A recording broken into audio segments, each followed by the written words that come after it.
The views of this program are not necessarily the views of KJLL Radio, its management, or its sponsors. The host is solely responsible for its content. Enjoy.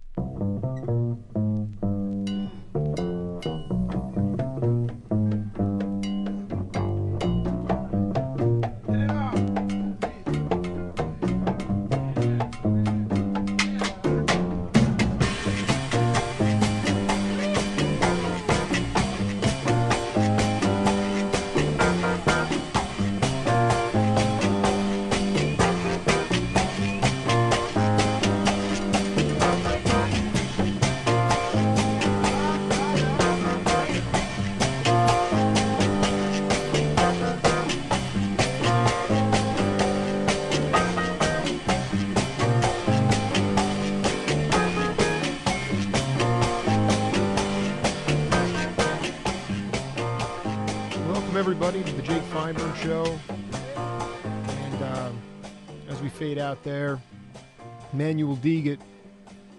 My guest today is bassist John Hurd. John has been part of the music scene on both coasts for over the last 50 years.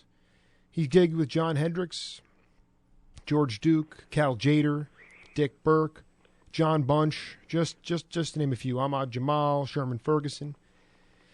He's understated, but holds himself to extremely high standards. One thing a lot of music fans may not know about John is that when he's not playing music, he tears up his fingers making sculptures and the like. In fact, in 1974, Guitar Player magazine commissioned John to sketch a series of 6 legendary guitar players. That same year, John's sketch of Duke Ellington graced the cover of the Monterey Jazz Festival's program. I think he's playing tonight at Charlie O's in Los Angeles with Don Menza, Theo Saunders, and Roy McCurdy. Still doing it after all these years. John Hurd, welcome to the Jake Feinberg Show. Jake, man, you know more about my life than I do. Now on, when I want to know something, I'm going to call you. Yeah, but I think that you're like laying in the weeds, man. I think you are so on top of things, but you just keep, it's really about just keeping low profile. So how you doing? I'm good. I'm doing great, man. I wanted to talk to you about a little bit about the evolution of music and how we got to where we are today. I have no idea. No, here's my question. When you first started hearing music, it was bandstand music, and where the idea was to swing and to make people dance. And I was hoping that you could talk about where you would go and who you would see perform as a young boy. Wait a minute. Let me hear that again. As a boy, what did I do? Yeah, as a young boy, what kind of music would you go see? Was it bandstand music? Music that it would make you dance? Oh, it was always my mom used to take me to watch Jazz at the Phil. So it was like Ella Fitzgerald, the Ink Spots. Oh man, like a lot of big bands, Duke or like Basie or whoever. Millinger, Lunsford's band, whoever, So that's how I got exposed to it. And but the music was meant to. It was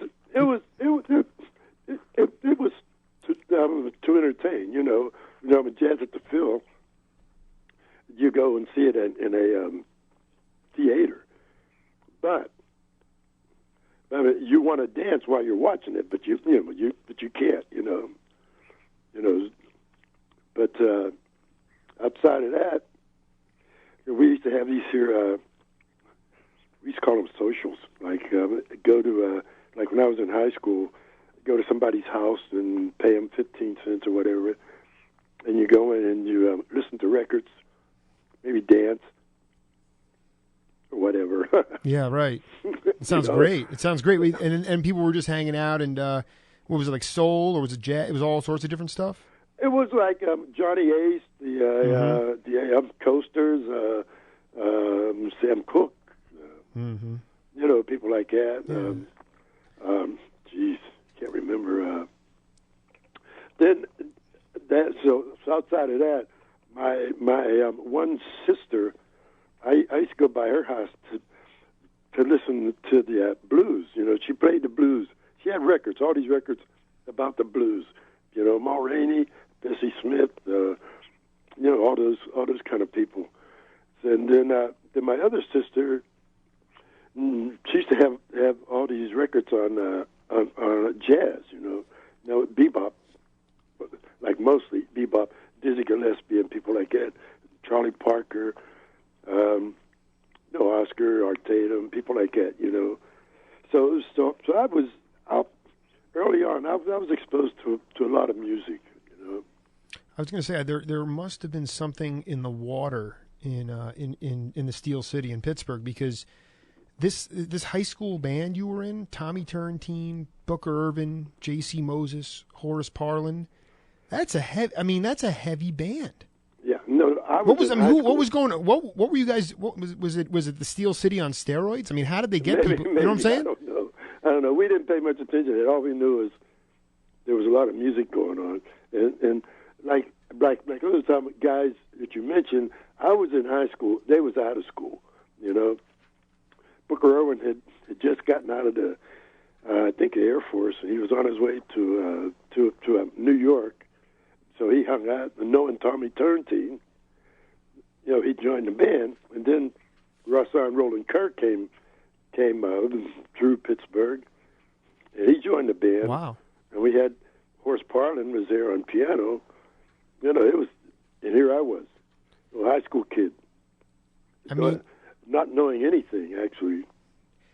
I don't know why they kept me in that band.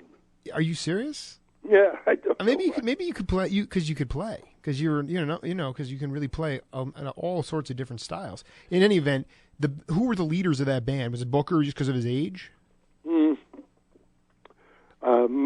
Tommy Turntine was the leader. Tommy Turntine, that's right. Yeah, always understated. He taught Stanley how to play. Wow. Who turned out to be a bigger name. Exactly. That's basically what I was getting at. That's exactly what I was getting at. Now, John, basically there were no music schools where you would receive formal training, not until after you came back from the Army. And technology, as it is enhanced now, like you play a Charlie O's, I bet they could record every show if they wanted to. Yeah. Technology did not permit you to record much of anything you played. So explain to the audience how you developed your own sound if you couldn't listen to what you were playing night in and night out. I would listen to everybody else and imitate them. Just listen to Ray Brown on record, or Percy Heath, or back home all of the heroes around Pittsburgh. Edgar Willis, Ray Brown, Paul Chambers, Eddie Safransky, and all those guys. I would listen to them on record, and I would imitate them with this cheap bass that I had. I thought I was getting the sound close to theirs. I don't know. But people that would come out and hear me would make comments like, "Hey, boy, you need to listen more to Ray Brown or something." So I'd go, and you're like, I am listening to him. Jesus Christ. Come on, man. So I'd go back home, listen to Ray Brown, and get his feel down, if nothing else, Then Mingus would come in town, and guys would say to me, "Now that's the guy you ought to sound like him, man. You ought to play like him." So I would buy his records, and that's how I learned. That was my education. Right? Yeah, I don't think. True man criticism. That was my. Yeah, I mean, Mingus. He's a Nogales native from Arizona. He was born in Arizona, and he's widely respected. But yeah, I don't hear that in your playing. I hear John Hurd and John Hurd's playing. I mean, really, when you think about, when you look back, does it seem like a dream? Does it seem real? No. Can you talk? It doesn't really. No, it doesn't. I wonder, boy, it's amazing. All the crap that went down. Jeez. And it's amazing. And you were chosen. I mean that was for countless dates. The resume is it's so funny because when you do research, when I'm doing research on you, it's like, John only made one album as a leader, right? You only made one album as a true leader, or I mean, that was in the early 80s with Sherman Ferguson. But how many albums did you have a massive impact on where you were an accompanist? That's what I love about jazz or music in general, are the people, the unsung heroes that are always there to make the difference. Yeah, it was over 150 records I've done. back from them, being selected amongst the elite, more or less, for lack of a better word. Yeah, it's kind of flattering. It is good, and I wanted to. There were a couple things that I was cracking up, and I want you to explain them for the audience. When you went to the Air Force, and this is you were, I guess, 18, right out of high school. Yeah. Okay, so you went to the Air Force. You were given a special assignment of artist special services. So what was that exactly? Well, that may be a little. Let me correct that. I was in special services, which I didn't do anything, but I used to I used to do art projects. I taught officers' wives how to paint the Matterhorn with like palette knives, that sort of thing, like these shows you watch on TV, the guy exactly, yeah, doing artwork with a palette knife.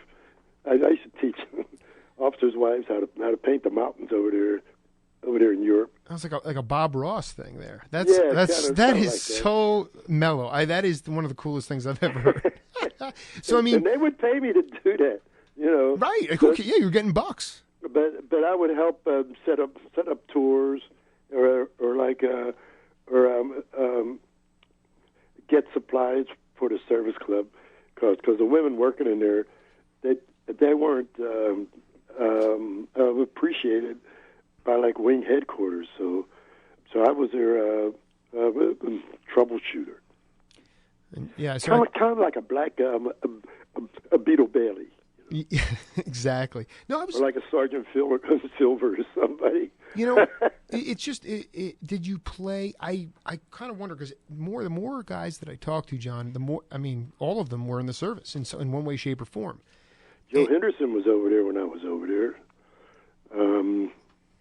There were a couple other guys too, but Joe Henderson was there. I know. Were you in Germany? Yeah. Yeah. So you were stationed in Germany, and I talked to Don Menza. You are playing with Don tonight, are you not? Yeah. It came on the internet. It was like tonight, June 4th. I'm like, John heard Don Menza. Why can't I drive to SoCal to see that? I'm sitting. Yeah. I'm sitting here in 115 degree heat. I'm like, Tucson. It's hot. Oh boy. It's hot, but no. Actually, it makes your brain boil, so you think better. But I used to love coming over there playing, man. Yeah. With Tjader. Well, I don't want to. We're not going to touch that subject for a little while, my friend. We need to stoke the fire a little bit.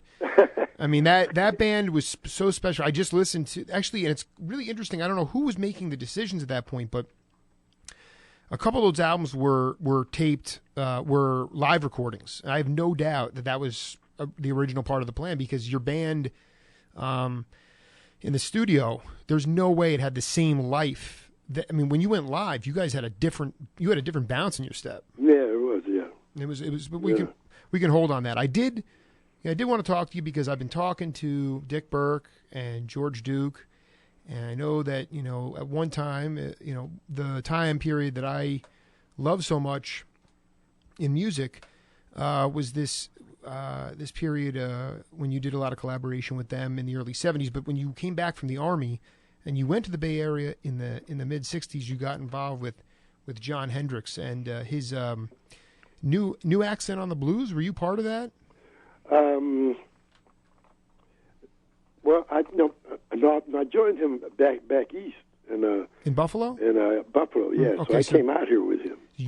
That was the reason you came to San Francisco. Yeah. Oh wow, that's okay. I didn't. So, and then when you got out here, we was on tour. When you got out here, could you talk a little bit about the music scene in the Bay Area when you came out at this time, as far as maybe experimentation, open-mindedness, collaboration, that kind of stuff? Man, I could talk about it. You wouldn't believe a word I'd say. Say it. That's how amazing it was. It was like Golden Gate Park. You don't believe this. Like on a Sunday out in Golden Gate Park, they had all these bands just would show up and they would play. Jefferson Airplane, the Grateful Dead, Three Dog Night, John Hickson is, all these bands, man. They was there at that time. You the Grateful Dead, Yes. and then you had Cal Tjader was there, Bolasete, John Handy was playing in town a lot, and like we had a little gig at a place called the Half Note, which is an incredible place. People used to hang out there. Like Alex Haley used to come in there on Sundays. So I'd sit in the back and be working on his Roots. You know the book, Roots? Yeah. The TV show? Oh, wow. Unbelievable. He would be in there in the back. Writing while he listened to the music. Yeah.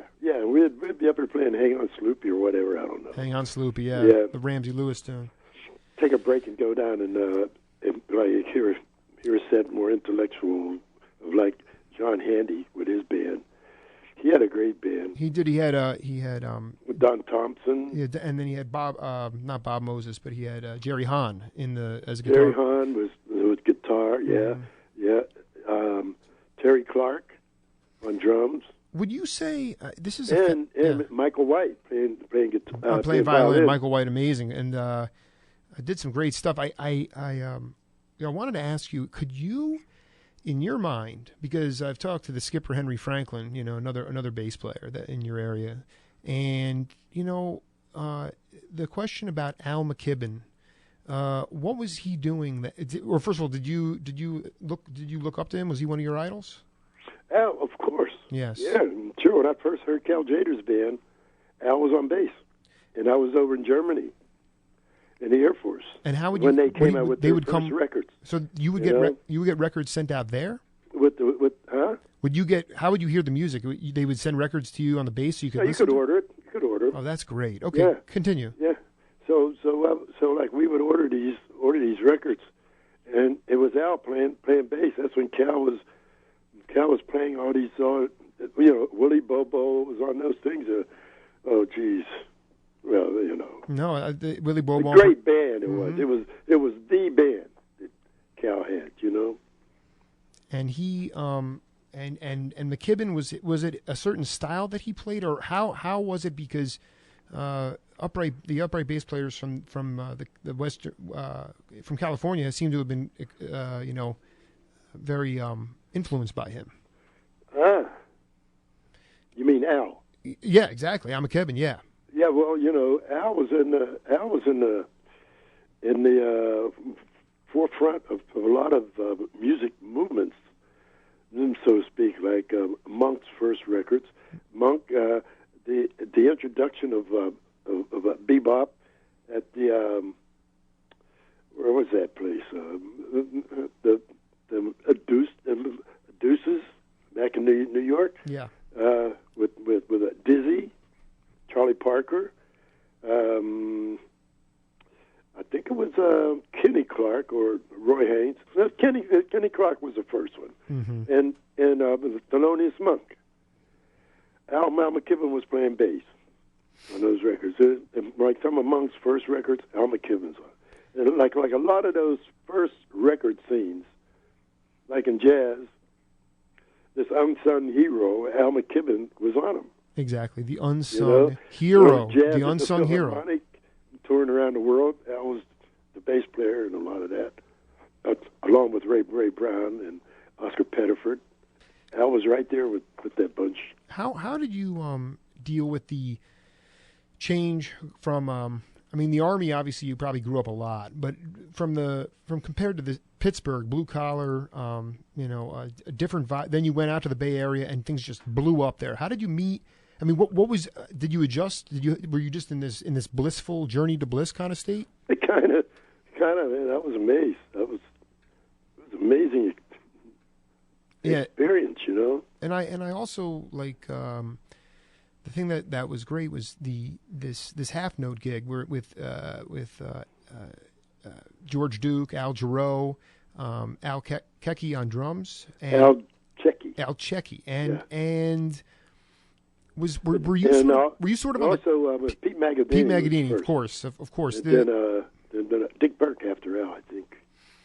That was somewhat cutting edge. That the half note was in a black district. Where was it exactly, and why was it such a cool place to hang out? It was kind of on the fringe of the Fillmore district. It was on Divisadero, which is the next large thoroughfare than Fillmore. You know, so you could walk to Fillmore from Divisadero. So in a sense, it was in the same neighborhood. But why did it attract all these different types of people? You know, why was it just a good because of you guys were the house band there?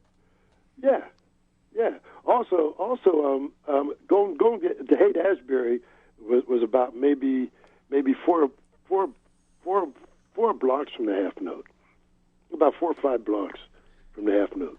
You could walk there. Were you hanging on Haight-Ashbury? Once in a while. Over there. It's a good vibe over there. Yeah, man, it was something else. You know, we're talking to one of the unsung heroes of bass playing in our country, John Hurd. John, we got a few minutes left here before we take a hard break, and I just got to warn you, when we come back, we're going to be diving into John's his music, hard and heavy. Just for the audience's sake, there were two parts of two different pieces of music that put me on this spiritual journey to do this archival tribute to my heroes. And one of them was off a track called "In the Silence" by Michael Howell, and we played that a few weeks back. And the second one is what we're going to hear in the second half of this portion of the show with John Hurd was 1972. Cal Tjader's band, they're on tour. There's this concert by the sea. It's such a 70s vibe, you know. There's just, you know, I can picture it right there. Dick Burke on drums, Michael Smith on conga, John Hurd, Mike Wolf, and this guy Don Redman on guitar, Cal Tjader on vibes, and they did this song that when I heard John's bass, when I heard the patience. And maybe he was frustrated, but he kept weaving his way until he'd find a groove, and then he'd kind of waltz in and out. He found like 3 or 4 different grooves. The audience at one point starts clapping, assuming the track is over. John's like, no, we're not done yet. And he goes on for another 2 minutes. It put me on this pathway to do this stuff, John. And I'm sure it's like, for you, you're like, okay, he's out of his mind. But they should have had me in handcuffs. Yeah, right. But you know, you have to dream and you have to love in order to get to where you want to go. And and I just so when we come back, we're going to have a lot of fun with that, John. I hope you're enjoying yourself. Hurry up. Hurry up. We'll be back. Okay.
CNN Radio. I'm Lisa Campbell. He was a known jihadist mastermind and thought to be the military brain of al-Qaeda. CNN's Phil Black reports Ilyas Kashmiri was among 9 killed in a U.S. drone attack. He has a reputation for great daring, great skill, and also great success. He is considered, or was considered, a highly respected and highly feared militant leader, one whose name has been linked to a long list of terror attacks in this region. Testimony has wrapped for the day, meantime, in the Florida trial of Casey Anthony. She'll be back in court on Monday, facing charges in the death of her 2-year-old daughter, Kaylee. And Arizona is now facing wildfires, some 250,000 acres scorched. The governor took an aerial tour today and says it was humbling. The most trusted name in news. This is CNN Radio.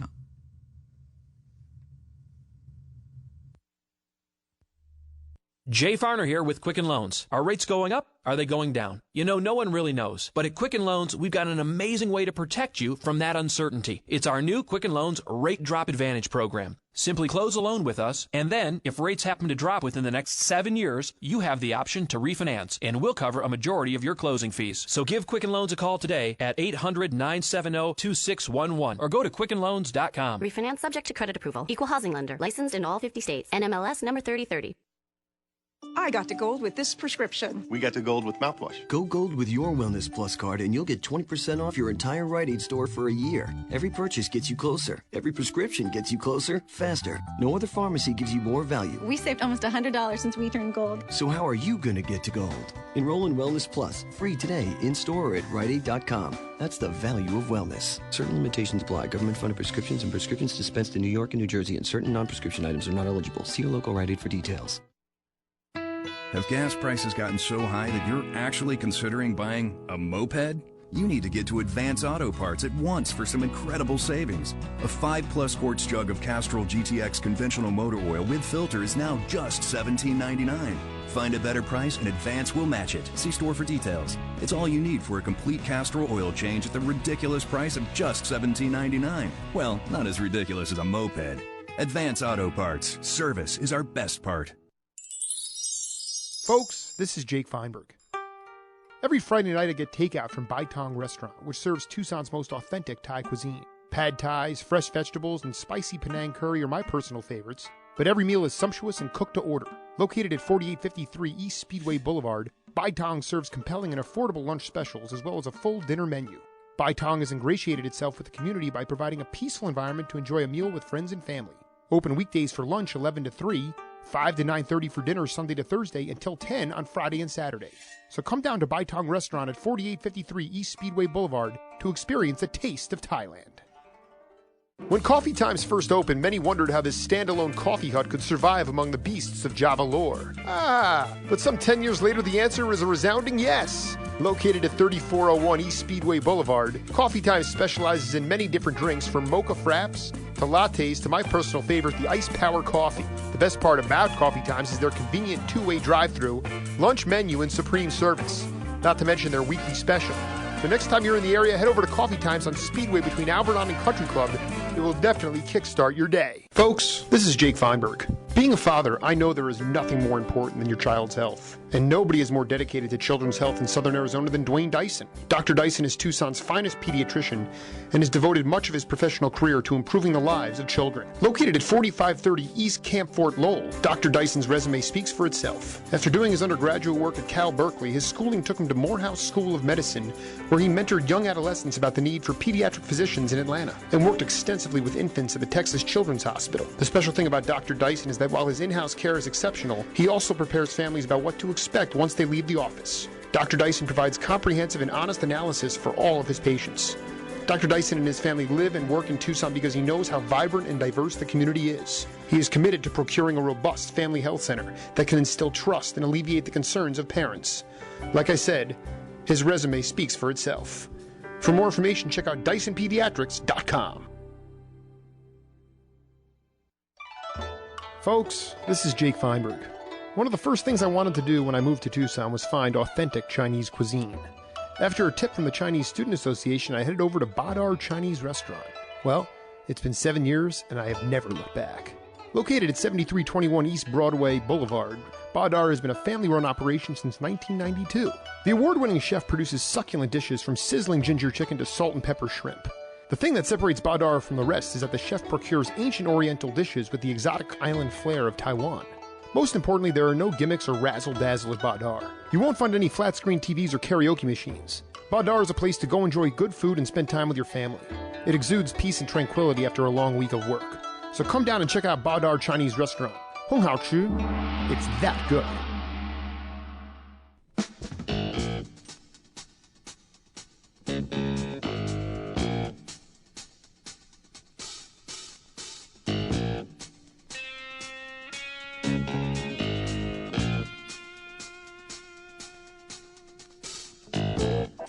If you're not part of the solution, you're part of the problem.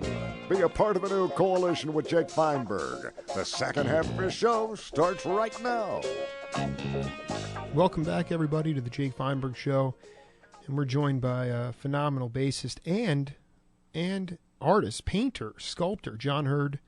John, what can't you do? I can't. I don't know. So anyway, we the album's called Putting It Together in 1972. It features this song called Manual Deegit. And John, could you, to the best you can, could you talk a little bit about that band? Or maybe we want to listen to the music first and then talk about it? What do you want to do? Okay. So the song's called Manual Deegit, or in lay terms, or in proper King's English, it's Man You Will Dig It. And, okay. And now I know you don't like to solo, and people have you just actually genuinely don't like it, and we'll get into that. But this one was captured live, and like I said, it's one of two major pieces of music that took me on this journey to track down my heroes. I just want the audience to note at about 3 minutes, or at about 3 minutes, the audience clapping, thinking the solo's over. All right, just enjoy it and take it away. All right.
Bravo, John Hurd. That is what it's all about, brother.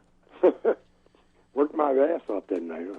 I mean, pardon my English. No, it's all right. The question is, what was that band about? How long did you play for? And talk about the sort of the musical relationships that developed in that band. Yeah, we was together a couple of years at least. Mostly. Well, we had some great gigs, by the way.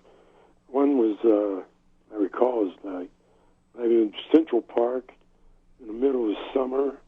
It was one of those Latin extravaganzas. It was like 30,000 people there. Oh, wow!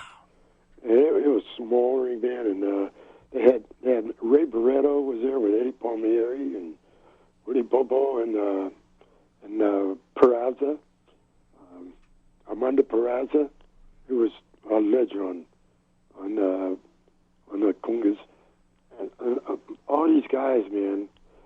And well, we just took turns like wailing all that night. It was incredible. It was an incredible. I'll never forget that experience. You would look out over the audience, Central Park, and there would be this wave, like along with the music, along with the groove, there would be this wave of this mass of people. I'll never forget that. And that's what I feel like. There would be a swaying quality, like people just swaying back and forth. The rhythm of the band, the dancing, and then the audience sort of in a choreographed way. It was just a very sort of, it was very intimate. I think that was the thing. And I got to ask you, who were the barkers in that band? Like, who was yelling at you, like, keep going? Like who would call those shots? Was it Cal? I don't know. I should have told him to shut up. I should have told him. Yeah, shut your mouth. No. Yeah, right. You play. Exactly. I mean, but let's talk. I mean, like, it's just, I find it hysterical that because I have a lot of music, and I just find it really amazing that I chose the one time that you actually wound up soloing, and that's on record as far as I know, and for this length of time. When you were up there, did you just say, "Well, I'm doing it, so I might as well do it might as well do it good"? Yeah, right. Well, it was like, here I am, can't back out now. No way. Yeah, I could solo. I just wasn't crazy about it because I never considered myself a soloist. So, what did you consider yourself? The backbone? Push go to shove. I can do almost anything. That's my attitude. With the sculpture, the oil painting, with musically, or like whatever it is. If the challenge is there, you may as well dive in. Right. You have to. No sense whining about it or, backing away. Get in it. Right. And so even in playing music, I mean, you really enjoyed being the backbone, but laying back and not being seen, not being heard, not seen. Exactly. Yeah. My thing was like playing time, like with Basie's band. That's one reason why I loved that band, because I played time all the time. There were no solos for the bass player. So I loved playing in that band. And you were like amplified out of an acoustic bass? Yeah. Yeah, I was. I wanted to go back to the idea of just a quick thing here. Did you enjoy playing standards? The big bands played standards, did they not? Oh, I loved it. Yeah. Just because it was like, and even if it was on a tour, and did you have set lists that were pretty standard fare each night, or did you change them up? How did that work when you were in Basie's band? Basie had a dance book. Was for dance music, tunes in it like Indian Summer, which I loved. That thing would bring tears to my eyes, that arrangement. And then like Little Darling, things like that, He had all these fantastic songs in there. Yeah, Then he had the book for like playing concerts and stuff, you know. And he'd mix it up every now and then. I was going to say that the one thing I had to note that was just going back to Manuel Deget for a minute. Do people come up to you and talk to you about that, or is this Jake Feinberg being a different person? No. No, nobody talked to me about that. Well, here's something that people might have talked about is that John Hurd also spent quite a bit of time with George Duke and Leon Chancellor, Ndugu Chancellor, having a lot of fun, John, and playing some great music. Actually, this is a track we're going to listen to, John, for a little while, and then see if you recognize it and come back and talk about it. Okay? Okay, great, man. Yeah, I haven't heard that stuff in a long time. That's what everybody says about the music that I'm listening to, because that's... Anyway, go ahead. George is like, he's one of the pioneers with that synthesizer, you know. Absolutely. You know, we used to play with this Moog. It was a Moog, they called it. Mm-hmm. He would look like one of those telephone operators out of a 1940 movies. You know, with the plugs. Just plugging all in. Plugging in holes and stuff. He'd be doing all that stuff, man. I'm looking at Jesus Christ, this guy's going through a lot of just play some music, but he was in the forefront with that synthesizer stuff. Well, I think the cool thing about again, you're deflecting attention from yourself, which you love to do. But I will say, I mean, it's pretty impressive to see your versatility with your playing too. I mean, that's not... You were swinging pretty hard underneath. I played that track because Zappa, I think, solos on that. I mean, I think what was it like playing with Zappa? Yeah, I enjoyed it. And as far as, I mean, did you spend a lot of time with him? Did you, I mean, in the studio sessions, how was that? Because that was essentially George's first album after he had been on tour with Frank. And then Frank, I guess, came back and did a solo for that. And, you had Ndugu Chandler there and Airto. Paint the picture the best you can about that scene, because it seemed like you guys were having a pretty good time, and I don't see people having that good a time today. Yeah. It was fun, yeah. But by that time, I'd kind of like gone in another direction, you know. Since we hadn't played together in a while, and he was off doing the Zappa thing and Cannonball Adderley and people like that, you know. So when he called me to do this, I don't know if we had a lot of rehearsal time. We just kind of hit it, I think. But you, I mean, you had your own thing going on when he went with Zappa, or what were you doing at that time? I was like working with Tjader. Of course, that's right. How could I forget that? The Tjader. Yeah, Count Basie. Well, first I was playing with Ahmad Jamal. Well, Cal Tjader first, and then we was playing the Village Gate. Ahmad Jamal was playing downstairs, I think, and we was playing upstairs. And he heard me playing with Tjader, so he found me about joining him. So I joined. I left Tjader, went with Ahmad Jamal, and then I want to throw this in here because your boy Calvin Keys, he has a different take on that story. I want to play this out for you. Okay. He said that this is a classic. Calvin and John go way back, but all the musicians stayed, I guess, on 47th and Madison, something like that. It was the hotel for players. 47th and Broadway. Was it player? Was it the Edison or the President? It was either one. Right, one or the other. And they were. I mean, they were mixed, right? It wasn't black, or it was black and white. Was that right? Oh yeah, New York. It's not segregated. They don't care about color. They just care about how you play. Yeah. Or if you got money, that's all. Right, exactly. And can you pay for your room? Can you pay for your closet? For $1,900. That's your problem. Can you pay for the room, dude? That's all that matters. That's all that matters. So Calvin comes downstairs, and you were playing with Basie. I guess that's where you were gigging with, and he said, man, I'm going out to the West Coast to play this tour up the Pacific Northwest with Calvin Key, with Ahmad Jamal. And you're like, that's the gig, man. Can you get me that gig? And it turns out that Calvin put you in touch with Ahmad, and then, of course, you figured out, boom, you guys were both from the Steel City. That's Calvin's version of that. And then eventually, and really the rest is history, because again, another live recording of John Hurt. Calvin lies all the time. He lies all the time. He is a snake in the grass. You can't listen to Calvin. I know, Jake, I'm messing with you right now. But anyway, no. What it was okay. Detail. This is my relationship with Ahmed.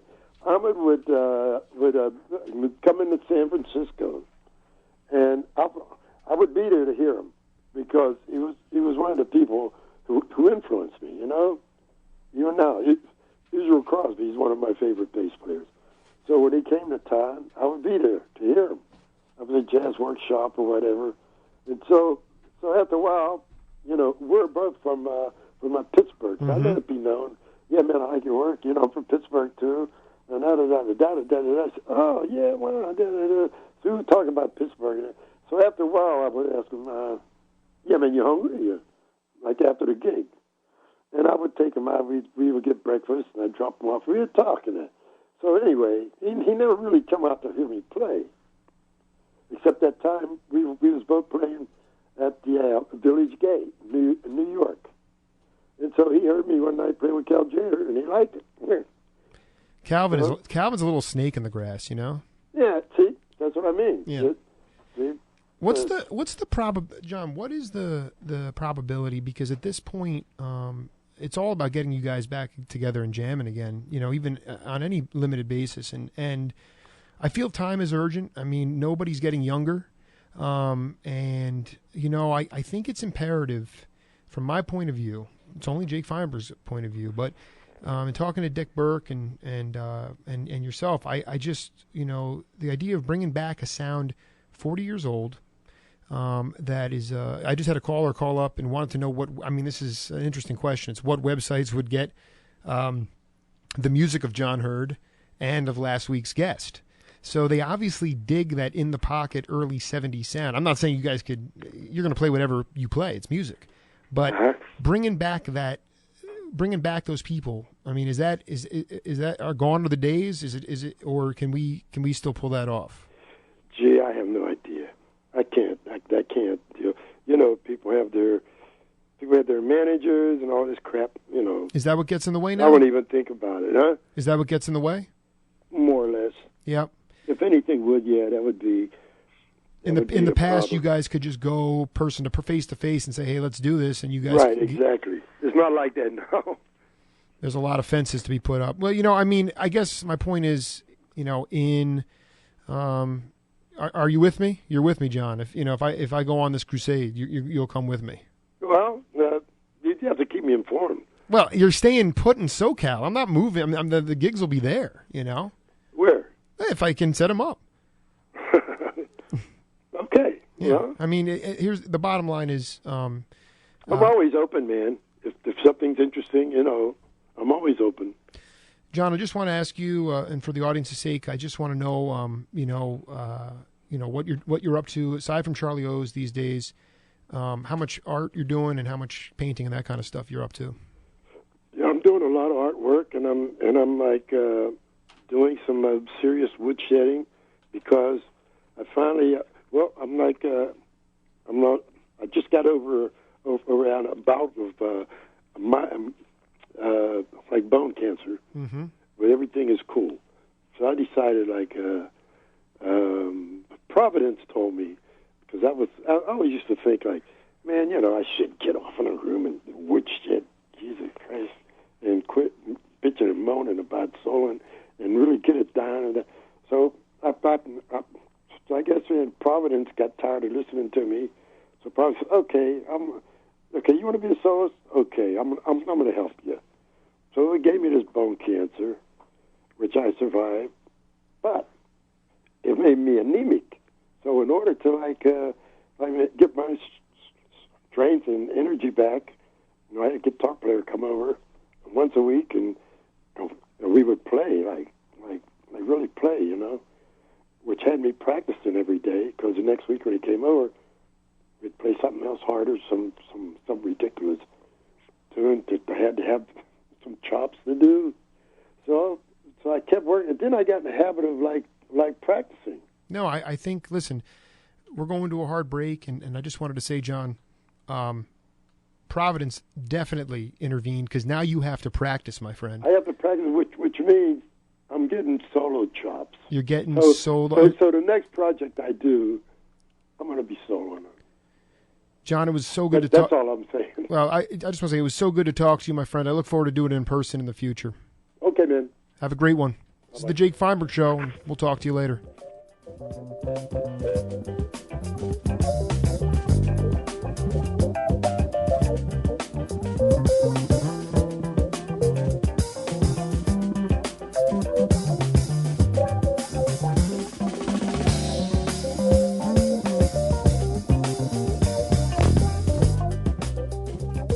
KJLL, South Tucson. CBS News, I'm Sam Litzinger. Fire crews